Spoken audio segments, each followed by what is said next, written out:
Hello, hello! In the last video I did of this challenge, I asked if I should make this into a series since it was so fun to do, and a lot of you said that I should. So welcome to part 2 of me making characters based off of media tropes.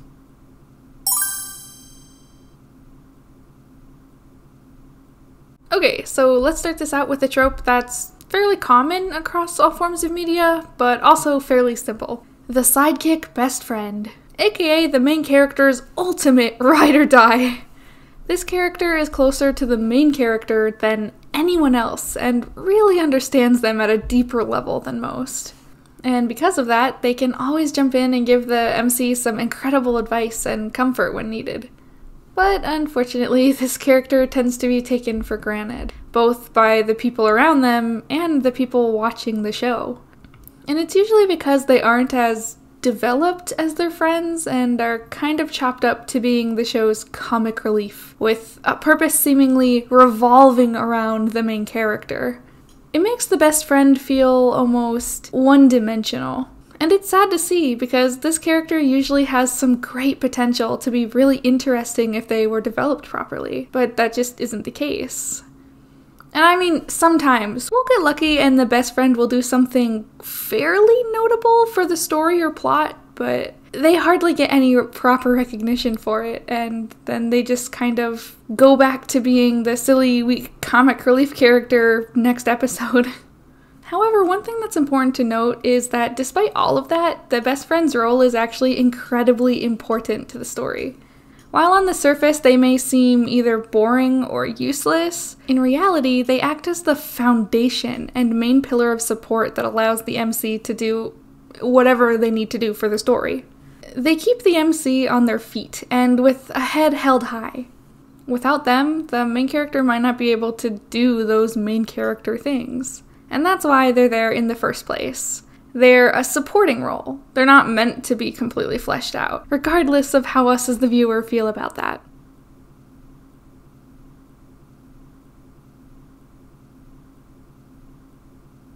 Next up, I did the Prince Charming trope. I figured that since we drew the damsel in distress in the last video, it was only fitting that we design her a heroic Prince Charming for this one. So first off, a Prince Charming is someone who's heroic, brave, and, as the name suggests, charming. And he's not just charming his princess either. That dashing personality and those conventional good looks combine as a wicked combo to make the Prince Charming basically magnetic to the people around him. Everyone and their grandma loves him because he's seemingly the perfect man. Both chivalrous and respectful, strong and brave, and that's not even to mention his status. Similarly to the damsel in distress, this character is most commonly a man of status. And prepare yourselves, because this may come as a shock to some of you, but Prince Charming is actually typically a prince, and a charming one at that. Truly the plot twist of the century, I know. But it gets better. Because this young, charming prince is a hero through and through, always going out of his way to help people. So naturally, when he hears about a poor, helpless damsel in distress, he runs to her rescue without hesitation. And then they fall in love and live happily ever after. It's almost like these tropes were made for one another or something.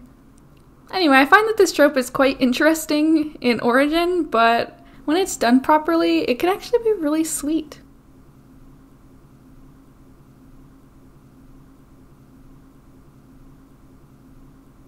The third character trope I decided to take a look at is the Child Prodigy.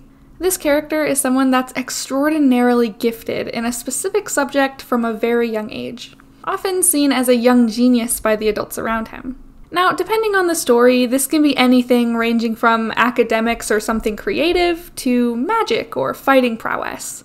But either way, this young character exhibited an incredible affinity to it at an age not typical to most. And honestly, he's thriving because he loves doing the thing he's good at, and he has a real passion for it. Not much other than that, though, because this character, despite his young age, doesn't really enjoy the same things as others. He likes to do things more on the adult side and less on the childish one, and he comes off as incredibly mature for his age. But unfortunately, because of that, a lot of the adults seem to forget that he is just a child, and they come to expect a lot out of him. And he's always striving to live up to their sometimes impossible standards. But no child his age is meant to have that much responsibility. And eventually, growing up in this environment will have its consequences. For a while, the kid might grow a big head, having been praised so much that they believe they are the best. But just for a while, because then the pressure gets too much, and suddenly he's struggling to keep up. Basically, his whole life, he's been told he's amazing and so talented, and eventually he's expected to be amazing and talented because he's a prodigy. They're used to him being ahead of the curve. It's like as he gets older, his talent becomes his purpose. It becomes his main goal to be the best of the best because, well, he thinks he has to be. At this point, he probably connects his talent and skill to his very worth. So he works harder than anyone to be better than anyone, just to feel like he's worth something. Usually this will lead to his passion becoming kind of an obsession and him heavily overworking himself. And the stress keeps building and building until eventually he breaks. And in usually a pretty heartbreaking but touching scene, he'll reveal how all of this has been affecting him over the years. And the person he inevitably exploded on, usually a rival or potential love interest, or both, will see him in an entirely new light. Finally, for who he is, and not for who he pretends to be. This interaction usually leads to that person helping him rekindle his love for his passion. He'll start doing it all for fun and for himself instead of doing it for the approval of others or because he's expected to. And I honestly think that that's really beautiful. And obviously this is only one example of how this trope can go, but I kind of got lost in it a bit, and this is a pretty stereotypical way for the trope to play out in media. Especially if the character is prominent or the main character of the story. Unfortunately, this trope is more commonly used as a backstory device instead of a current storyline arc device kind of thing. But a lot of the time, when a character is a prodigy of any kind, people expect unrealistic things from them. And this is pretty normal for the child prodigy.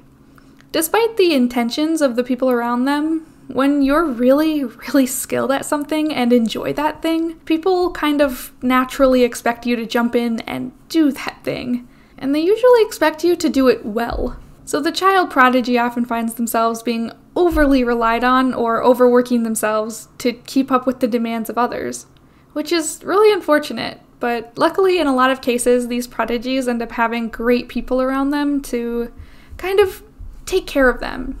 And as I said before, they typically love the thing they do. So despite the pressure they're under, they're still happy. Anyway, I went way overboard on that one, so let's move on so this video doesn't become like a millennia long.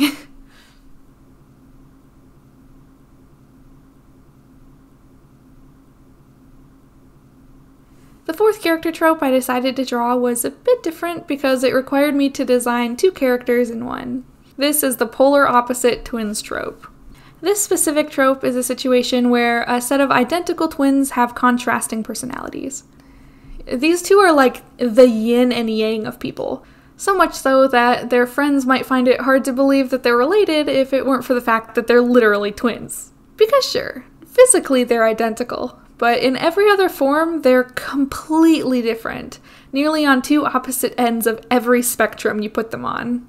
If one of them's a party animal, the other's a homebody. If one of them's serious, the other is goofy and can't take anything seriously.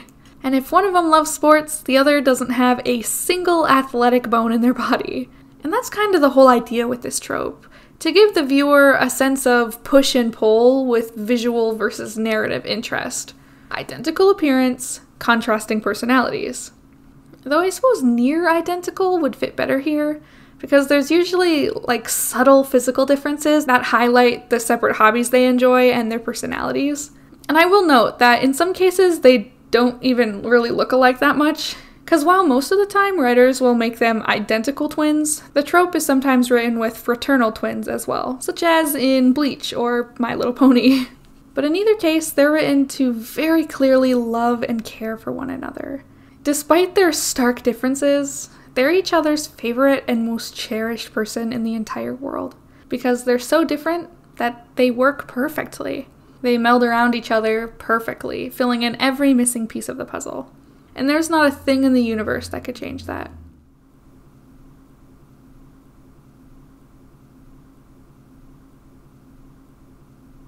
The fifth and final trope I looked at for this video was the fashionista. This is a girl of taste and style that loves fashion and is always looking their very best. And she lives for the drama. It wouldn't be an overstatement to say she's way too concerned with her appearance, and it's pretty commonplace for her to make it not just her own, but everyone's problem if she has a wardrobe disaster or emergency of any kind. She has very high standards for herself and how she's seen, likely taking hours to get ready in the morning, and even longer to get ready for any kind of special event like a date or even just a picnic with her friends. 'Cause she's gorgeous, she's stylish, and sure, she knows that, but everyone else has to know that too. But aside from her physical appearance, she probably comes off as a bit haughty and dramatic, maybe even egotistical or superficial, but once you become friends with her, she's fiercely loyal and just wants to help.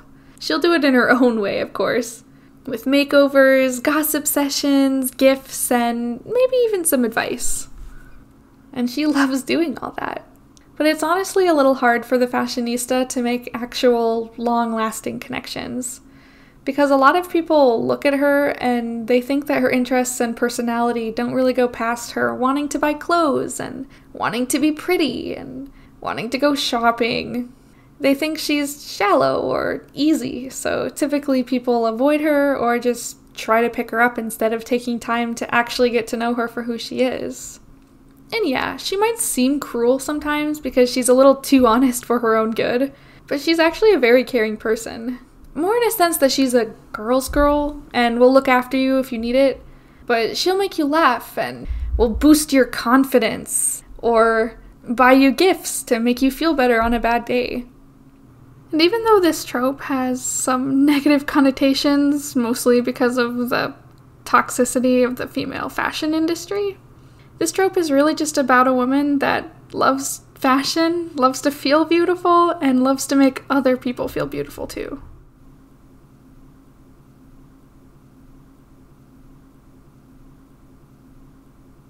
And that's a wrap. Today I looked at the sidekick best friend, the Prince Charming, the Child Prodigy, the polar opposite twins, and the fashionista. I will definitely be continuing this series because just like with the last 5 tropes I made characters for, I had the time of my life working on this. It's so fun to just dive in and get a better understanding of these tropes, and I just hope you guys are enjoying it as much as I am, because I have a long list of tropes I want to do, so you're gonna get a lot of videos like this one. Anyway, I'm gonna stop this video here, so thank you so much for watching, and I'll see you in the next one. Bye bye!